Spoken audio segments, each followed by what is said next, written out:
We're talking with Etherstack today. The company is a wireless technology provider that supplies mission-critical wireless networks to the public safety, utilities and resource sector. The company also licenses key technology to over 20 other wireless equipment manufacturers globally. We are joined by David Deacon, who's the company's CEO and Executive Director.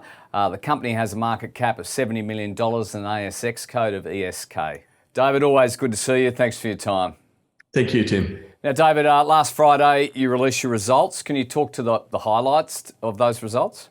Well, look, we had a second great year in a row, up 14% in revenue from the previous FY 2021. Really very pleased to see the increase in the EBITDA up 33% to $3.4 million USD, or almost 5 million Australian dollars.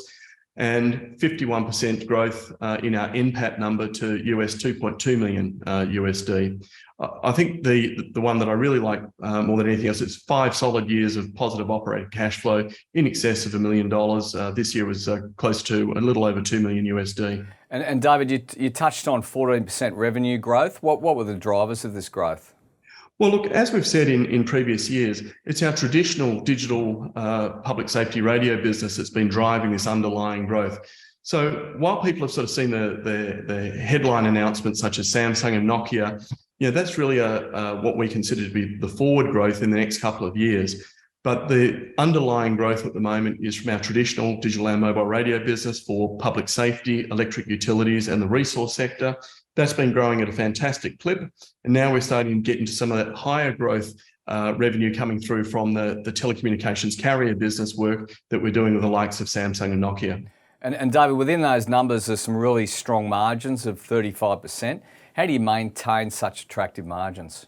Well, look, the product is predominantly software. So, it's really great that, the more deployments that we can do of the same solution, around the world with the different carriers and customers, really helps drive straight to the bottom line, and that EBITDA margin of effectively 35% across the business. And does that software help you maintain such strong recurring revenue? Well, it's really the sector that we're in which drives that. Because all of this is essential infrastructure for public safety, electric utilities and the resource sector, there are 10 to 15 year support tails on the back of these projects. And those support tails can be typically anywhere between 15 to 20% of recurring revenue of the initial upfront software sale or system sale that we might do. As a result, every extra network that we plug in, it is effectively a compound effect on the recurring support revenues going forward. And it's really that 10 years of stacking those support revenues on that's really sort of given us the free cash flow to really help drive growth at the moment and our profitability. And 2023 would just obviously kick the year off. What sort of milestones you're looking to achieve moving forward?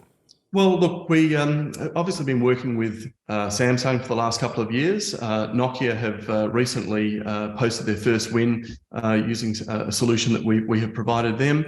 We're certainly hoping that with these distribution partners and other people who we're of similar sort of ilk and scale that we're signing up to distribute our technology to telecommunications carriers globally, that really all of their sort of arms and legs that they have out in the world, around the world from a sales perspective and a delivery perspective will help drive the growth going forward. David Deacon, thank you for your time.